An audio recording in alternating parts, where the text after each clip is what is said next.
You want to support Roland Martin Unfiltered? Be sure to join our Bring the Funk fan club. Every dollar that you give to us supports our daily digital show. There's only one daily digital show out here that keeps it black and keep it real as Roland Martin Unfiltered. Support the Roland Martin Unfiltered daily digital show by going to RolandMartinUnfiltered.com.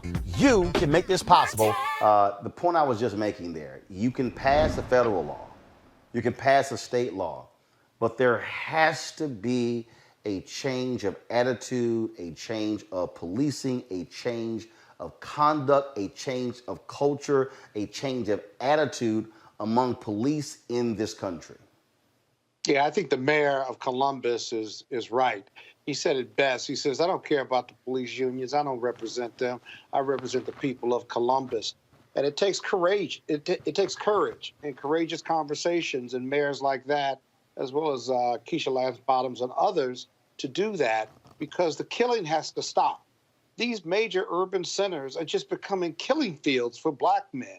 And the national standard for the use of deadly force, I'll supplement what Robert said and what the mayor said and what you say repeatedly. Aren't you tired of having these conversations and reporting on these incidents, Roland? I mean, it just makes zero sense. And I'm tired of reporting on it. Something's got to be done, including a national standard on the use of deadly force, what's not so much what's reasonable, but what's necessary, or whatever that national standard, new national standard in the pending legislation is. But it's just got to stop. And then the training piece. Who are we giving guns to and badges to and allowing them to use them under color of law? There's got to be an assessment as to whether you qualify to be a police officer and carry that gun and badge. We don't do that enough. There needs to be a consistent national standard on all of this stuff. That's the only way it's going to change from a culture standpoint, and courageous politicians pushing back on these very powerful police unions at the state, local, and county level. I want to bring in Monique Presley right now. She is working on that particular case in Lamarck, Texas. Made the point there, Monique, with Columbus Mayor Andrew Ginther. Here he criticized the lack of aid being provided to this 47-year-old black man, the exact same thing we saw on that video footage of the shooting there in Lamarck. Officers shot that young man, and 3.5, 4 minutes go by and no aid given whatsoever. Yeah, and we think it was more than that. That's only what we can see on the camera. The witnesses on the ground are telling us that it was at least 6, 7 minutes before aid was actually rendered. They handcuffed a man who was likely dead before they even tried to render aid. When he was shot and he was on the ground, when he was hollering for help, begging for help and saying it felt like he was shot through his heart. Even neighbors came out and said, he's still breathing. Let us help him. They came out with their hands up, is what we could see on the video, to try to render aid that Officer Jose Santos refused to render. And instead, they just watched him die. I mean, they knew that it was a life-threatening injury. They watched as he bled out and as the puddle of blood got bigger and bigger. And that officer was more concerned with crowd control and more concerned with his own story than he was with saving his life. And those are people who should never carry a badge in any district, in any territory. And what we know, where Santos is concerned, same as we saw with Tamir Rice and same as we saw with so many others, he carried a badge in multiple jurisdictions. So you get in trouble in one jurisdiction, you resign before you're fired, and then you leave and you go to another jurisdiction. In this case, from Galveston and Lamarck, all you got to do is cross one bridge 10 minutes down the road and you get a new job. And Joshua was not the first person that died at Jose Santos' hands since he's been at Lamarck PD. And I don't care what the circumstances were of the prior shooting.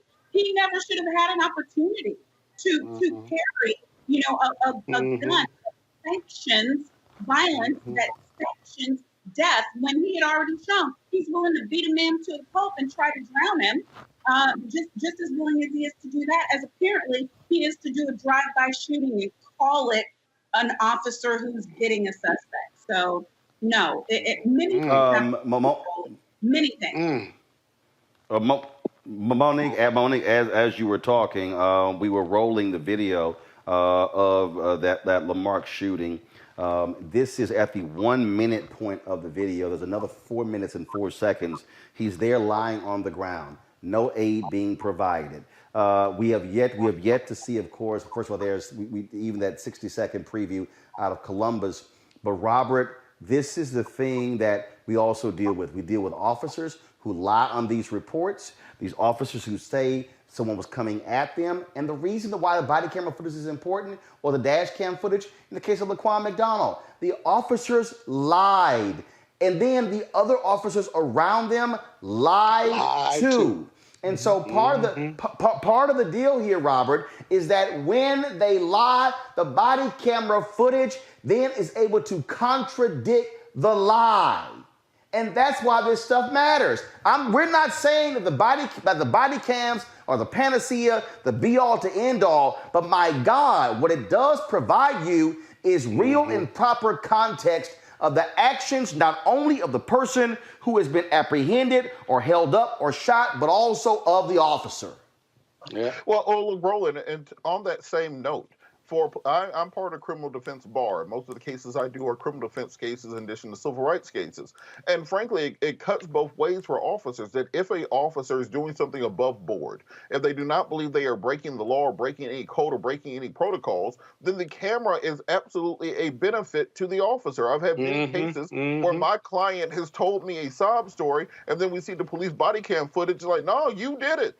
You did all of it. It's all on video. So for any police officer, if they think they are in the right, they will want to have the camera on because that is a non-biased witness that will exonerate them. So just the camera being off de facto is an indication that something wrong is going on, because who wouldn't want a non-biased witness if you think you're doing the right thing? And this is why we have to have federal legislation that mandates body cams on a national level, that has federal standards for policing. You cannot have one state where you need a bachelor's degree to be a police officer, and another state where you can be a high school dropout and be a police officer. We have to ensure that we're getting the proper people, the proper mental health evaluations. And we also have to look at what other modern nations are doing, what other first world countries are doing. Why do you police officers have guns in America? You can walk around London all day and not see a police officer with a gun. The reason we have SWAT units, special weapons and tactics, is because those are the people supposed to have the weapons for important situations or advanced violent situations. Every single beat cop does not need to have a gun on their hip to do traffic tickets and jaywalking. So we have to have a holistic reassessment of how we do crime and punishment in this country. And until we do that, we will not have true criminal justice reform. And Scott, last point on this particular issue, when we talk about these cameras and dash cam videos, we know the stories out of New Orleans where cops would turn the dash cam video off when they would pull up. In Chicago, they would break the antennas. There's this high rate of antennas being broken on dash cam cameras because they did not want it to be recorded. And this is just very simple. You break it, you're fired. You turn it off, you're fired. You don't turn it on. That is the only way. There must be zero tolerance on the part of cities. And this is one of those things where you say in your negotiations, we're not signing on a new contract. You're not going to get a raise unless you agree to those things. And if you object, fine. We're going to sit here and no contract. City officials need to talk tough like the mayor of Columbus, but they must follow through and hold police accountable for their actions as well. Well, and I'll supplement, I agree with that, but I'll supplement it with the people who are watching the bad actors, this whole culture of blue. That is that culture of just lying, right? The culture of shooting unarmed men. Here's the deal. If you are watching it and not reporting it, you are just as culpable as the bad actor. So when you're doing your police union contract, or you're supporting a culture in a police department, there ought to be incentives in that contract too, that the good actors, the police officers that are not breaking the law, if they observe bad police conduct, they need to report it. And you need to give an incentive to those officers, because otherwise, if they tolerate that in their culture and they're around bad officers, like in the George Floyd case, then you're just creating this expanded culture and environment of bad police culture and bad police conduct while others tolerate it. Give them an incentive to report it and make it verifiable. Do that along with these national standards, and you can stop these unnecessary killings. You just got to have the courage. These elected officials have to have the courage to do it once and for all. How many more black men and women must be killed in this country, right, before politicians, elected officials stand up, government officials, and say, enough is enough. Here are the 10 things we're going to do. We're going to pass it, bipartisan or otherwise, and we're going to stop the killing fields in black communities around this country. So it's a simple solution, hard to get them to act. Well, that's exactly why people are out here protesting. That is why they are pushing black and and challenging. white people and then that's protesting.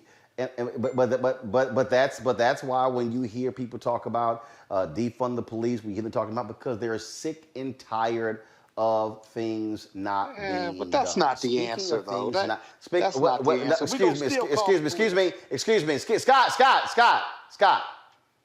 You can say it's not the answer.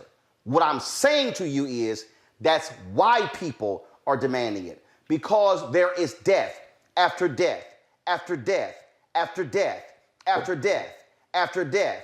This is like Groundhog Day. So you can disagree with it all you want to, but that's why people are calling for it, because they're sick and tired of having to bury another black man or another black woman who's dying at the hands of cops who do not know how to control themselves.